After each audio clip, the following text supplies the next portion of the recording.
Right right okay okay ఆచార్య సతీష్ గారు సతీష్ గారు ప్రధానంగా ఈ మొత్తం వ్యవహారంలో మధ్యలో కొంత కనవసలు కొంతమంది ఎమ్మెల్యేలు ఈ 10 మందిలో ఉన్నటువంటి కొంతమంది ఎమ్మెల్యేలు మేము పార్టీ మారలేదు మేము ఇంకా బీఆర్ఎస్ లోనే ఉన్నాము అని చెప్పినటువంటి ప్రయత్నాలు కూడా మనం చూస్తాం.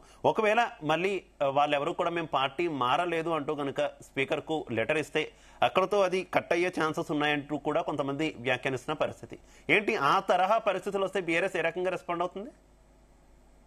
రెస్పాండ్ అవడానికి ఏమైనా ఇప్పుడు మనం మాట్లాడేదంటే నైతిక విలువలతో బ్రతికే అవకాశం ఉంది. ఈరోజు ప్రజాస్వామ్యంలో ప్రజాక్షేత్రంలో ప్రజల చేత ఎన్నుకోబడ్డ నాయకులు మీరందరూ. మీరు ఒకటి చెప్తే కదా, మీరు కూడా చదువుకున్నలే, లోక జ్ఞానం తెలిసినోడే, రాజకీయాలు తెలిసిన వాళ్ళే, మీకు సర్వం తెలిసిన వాళ్ళే. ఈరోజు బహిరంగంగా ఒకటే విషయం చెప్తా ఉన్నాము. మీకు నిజంగా చిత్తశుద్ధి ఉండి విలువలు ఉంటే, మీరు నిజంగా ప్రజాక్షేత్రంలో మీకు నిజంగానే ప్రజల మద్దతు ఉండుంటే, మీరు నిజంగానే ప్రజలు మిమ్మల్ని నమ్ముండి ప్రభుత్వంలో అధికారంలో ఉన్న ఏ పార్టీ అధికారంలో ఉంటే అధికారంలోకి పోతాం, లేదు నియోజకవర్గంలో అభివృద్ధి కోసం నిధుల కోసం పోయినామని నిజంగా వాళ్ళు ప్రజలు నమ్మే ఉంటే మీరు రాజీనామా చేయండి, మళ్ళీ ప్రజాక్షేత్రంలోకి రండి, మళ్ళీ గెలవండి. ఎవరొద్దంటారండి? కాదు కదా. ఈరోజు మీకు ఆ వాల్యూస్ లేవు, ఎథిక్స్ లేవు, విలువలు లేవు. ఈరోజు మీకు మీ లాభం కోసం, మీ స్వలాభాల కోసం, మీ ఆస్తులు కాపాడు కోసం, మీ పదవులు కాపాడు కోసమే మీరు పార్టీలు మారి మేము ప్రజల కోసం మారినాము అని సొల్లు మాటలు చెప్పి మేము ప్రజా బాగు కోసం మారినాం, నిధులు తెస్తాం, అది తెస్తాం అంటే ఇలా ప్రజలందరూ అడుగుతా ఉన్నారు. సరే అండి, బీఆర్ఎస్ పార్టీ ఎమ్మెల్యేలు సరే ప్రతిపక్షంలో ఉన్నారు, నిధులు మరి రేవంత్ రెడ్డి ఇచ్చిండో ఇయ్యలేదో, ఇస్తాడో ఇవ్వడో ప్రతిపక్ష నాయకులు పక్క పెట్టండి.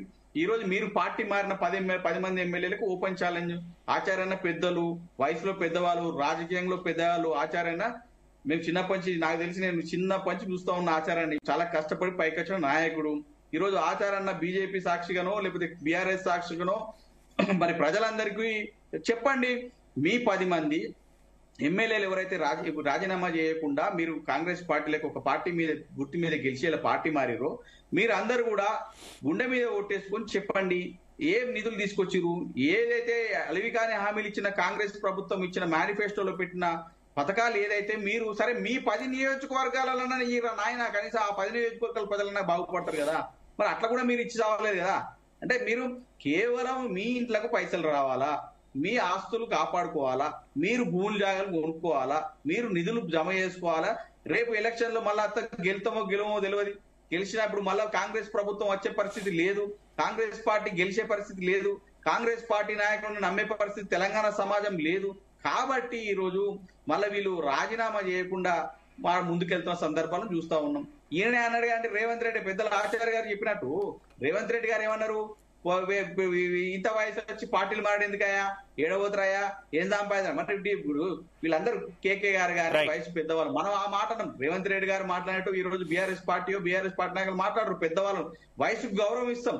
ఈ రోజు కేకే గారు లాంటి వాళ్ళు లేకపోతే పోచారం శ్రీనివాస్ రెడ్డి గారు లాంటి వాళ్ళు పెద్దలు, వయసులో పెద్ద ఉన్న వాళ్ళు కూడా ఈ రోజు పార్టీ మారి సాధించేది ఏంటి?